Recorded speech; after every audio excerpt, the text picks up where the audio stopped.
प्रभात। कक्षा 12 की प्रिय छात्राओं, ये हिंदी विषय की कक्षा है और हिंदी विषय में हम लोग हिंदी गद्य की विधाओं का अध्ययन कर रहे हैं।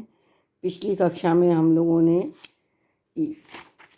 आत्मकथा, जीवनी, यात्रावृत्त, गद्य गीत, संस्मरण और रेखा चित्र का अध्ययन किया। आज उससे आगे रिपोर्टाज, डायरी, भेंट वार्ता, पत्र साहित्य का अध्ययन करेंगे और इनसे संबंधित प्रश्न भी मैं आपको भेजूंगी, जिसको आपको अपनी कॉपी में लिखना है और याद करना है। ठीक है बच्चों, तो आज हम लोग ये रिपोर्टाज पढ़ना प्रारंभ करते हैं। देखिए, रिपोर्टाज जो है वो रिपोर्टर के कलात्मक और साहित्यिक रूप को ही रिपोर्टाज कहते हैं। रिपोर्टाज में समसामयिक घटनाओं को उनके वास्तविक रूप में प्रस्तुत किया जाता है और रिपोर्टाज लेखक का घटना के से प्रत्यक्ष साक्षात्कार आवश्यक है। इसलिए युद्ध की विभीषिका, अकाल की छाया या पूरे मानव समाज को प्रभावित करने वाली अन्य महत्वपूर्ण घटनाओं के घटित होने पर पत्रकार और साहित्यकार उस घटना के अनेक संदर्भों की प्रत्यक्ष जानकारी हासिल करते हैं और उन्हें रिपोर्टाज शैली में प्रस्तुत करके पाठक के मन को झकझोर देते हैं। हिंदी में रिपोर्टाज लिखने का प्रचलन छायावादोत्तर युग से हुआ और इस क्षेत्र में राघवेंद्र राघव, बालकृष्ण राव, धर्मवीर भारती, कन्हैयालाल मिश्र प्रभाकर, विष्णु शास्त्री आदि इसके लेखक विशेष उल्लेखनीय हैं। ठीक है, ये आप समझ गए होंगे। और इसके बाद हमारा डायरी है। डायरी क्या है? जब लेखक तिथि विशेष से घटित घटना चक्र को यथातथ रूप में अथवा अपनी संक्षिप्त प्रतिक्रिया या टिप्पणी के साथ लिख लेता है तो वह लेखन डायरी विधा के रूप में स्वीकार किया जाता है। डायरी कुछ महत्वपूर्ण तिथियों में घटित घटनाओं को लेकर भी लिखी जा सकती है। क्रमबद्ध रूप में, रोजनामचा के रूप में भी लिखी जा सकती है। उसका आकार कुछ पंक्तियों तक ही सीमित हो सकता है और कई पृष्ठों तक विस्तृत भी हो सकता है। वह स्वतंत्र रूप से भी लिखी जा सकती है और कहानी, उपन्यास, यात्रावृत्त के अंग रूप में भी लिखी जा सकती है। डायरी मूलतः लेखक की निजी वस्तु है। इसमें उसे अपने निजी विचार, दृष्टि, उद्भावना, प्रतिक्रिया व्यक्त करने की छूट होती है।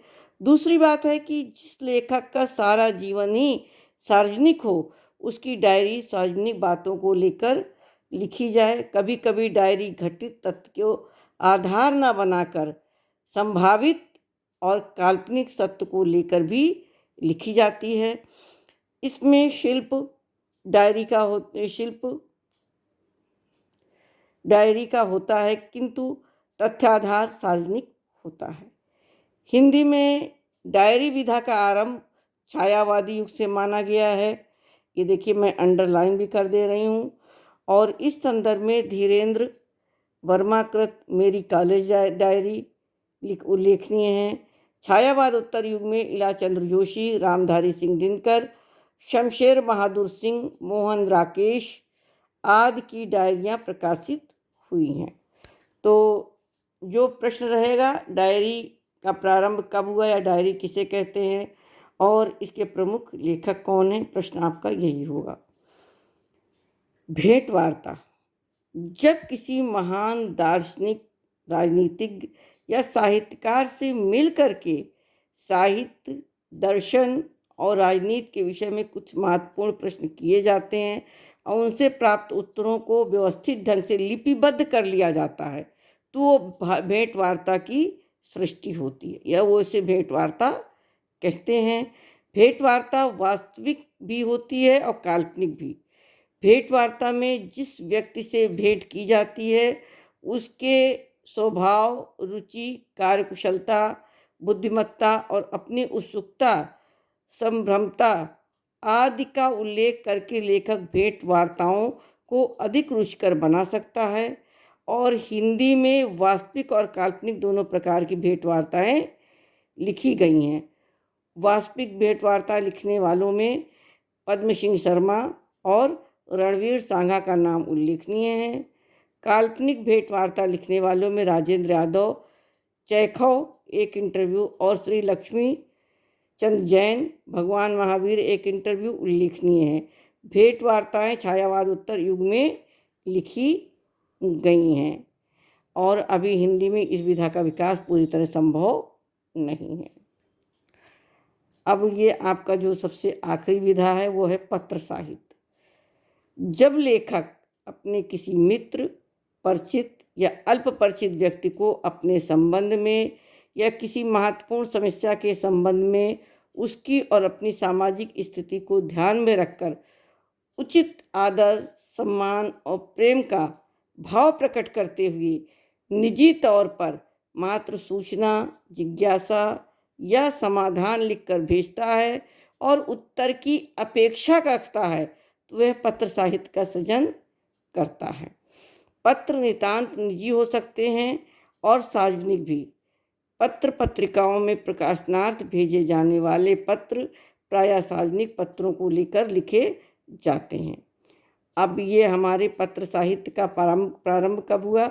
हिंदी साहित्य में प्रकाशन का प्रारंभ द्विवेदी युग से माना गया है और महात्मा मुंशीराम ने स्वामी दयानंद संबंधी पत्रों का संकलन सन 1904 में प्रकाशित कराया था। छायावाद में रामकृष्ण आश्रम, देहरादून में विवेकानंद पत्रावली का प्रकाशन किया गया। छायावाद उत्तर युग में पत्र साहित्य का संकलन और प्रकाशन की दिशा में कई महत्वपूर्ण कार्य किए गए। इस क्षेत्र में बैजनाथ सिंह ने विनोद द्वारा संकलित द्विवेदी पत्रावली सन 1954, बनारसी दास चतुर्वेदी द्वारा संकलित पद्म सिंह शर्मा के पत्र 1956, वियोगी हरि द्वारा संकलित बणों की प्रेरणादायक कुछ पत्र सन 1960, जानकी वल्लभ शास्त्री द्वारा संकलित निराला के पत्र सन 1971, हरिवंश राय बच्चन द्वारा संकलित पंत के 200 पत्र बच्चन के नाम 1971 उल्लेखनीय पत्र माने गए हैं। उक्त विधा के अतिरिक्त संप्रति हिंदी गद्य साहित्य में अभिनंदन एवं स्मृति ग्रंथ, टिप्पणी लेखन, लघु कथा, एकालाप आदि अनेक गद्य विधाएँ विकसित हो रही हैं। ये आपका पत्र साहित्य है और पत्र साहित्य को भी आपको इन सबको पढ़ना है और इनसे संबंधित प्रश्न करना है। उन प्रश्नों को मैं आपको फ़ोटो खींच के भेज रही हूँ और आप इसमें से देखकर उसका उत्तर लिखेंगे। धन्यवाद।